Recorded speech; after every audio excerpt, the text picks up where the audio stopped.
Você já viu aquele meme que fala assim: eu me cobro tanto que às vezes eu penso que eu sou um agiota? Eu sou psicóloga e eu queria conversar com você sobre esse meme a partir da perspectiva da terapia do esquema, que é a abordagem na qual eu atendo. Nessa abordagem, a gente entende o nosso funcionamento a partir de lados. Então a gente não está sempre funcionando a partir do mesmo lado. Isso porque nós temos lados que são saudáveis e nós temos modos que são disfuncionais. E dentro desses modos disfuncionais, tem um que a gente chama de vozes críticas internalizadas. Pode ser um modo crítico punitivo e pode ser um modo demandante. E eu acho que a gente se identifica tanto com esse meme porque, infelizmente, na nossa cultura a gente é muito educado a partir da punição, a partir da crítica, a partir da demanda. Então tem que estar fazendo sempre mais, tem que estar rendendo.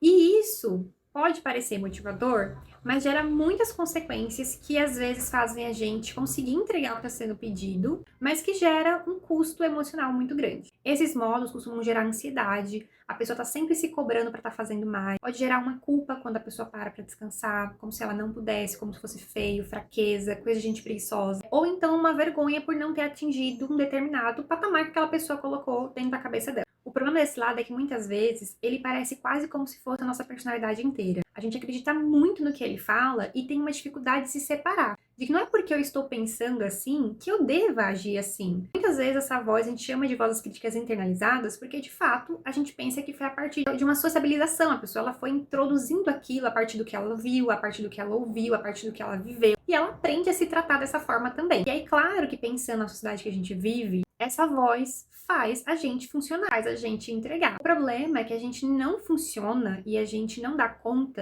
a partir de uma segurança interna, a partir de um autocuidado, de valores pessoais que a gente tem. A gente faz simplesmente, às vezes, para cumprir tabela, para cumprir a regra, para não sentir culpa, para não sentir vergonha. E aí você fica num modo automático de só estar fazendo cada vez mais e aquela sensação de esgotamento, aquela sensação de, meu Deus, o que eu estou fazendo da minha vida? Porque no fundo, esse fazer todo não está te nutrindo, ele está te roubando de si mesmo. E a ideia terapêutica aqui é que você possa parar, questionar, primeiro entender, né?